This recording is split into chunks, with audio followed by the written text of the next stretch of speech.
শুরু মাওলা আলী মুশকিল কোষা। মাওলা আলী মুশকিল কোষা থেকে বেলায় শুরু।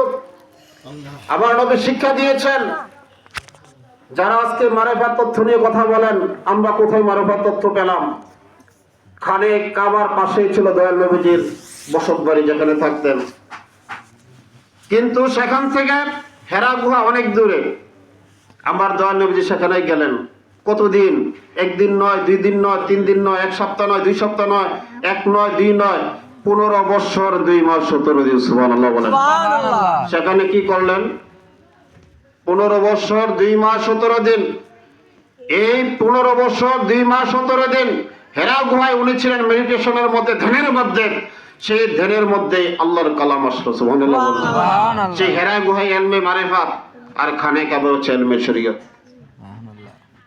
একজন মানুষ যতক্ষণ পর্যন্ত তরিকতের লাইনে না আসবে, সুফিজমকে বিশ্বাস না করবে, যতক্ষণ পর্যন্ত তার মধ্যে ইলমে লাদুনির জ্ঞান, তাসাউফের জ্ঞান না আসবে, ততদিন পর্যন্ত তার দিলটা কি হবে না?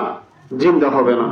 এই কারণে গৌসে পাক আব্দুল কাদের জিলানী সিররুল আসরার কিতাবের 5ম অধ্যায়ের তোবার বনে লিখলেন, নিজের কালকে জিন্দা করার জন্য বায়াত হয়ে ফরজে আইন। জোরে সুবহানাল্লাহ।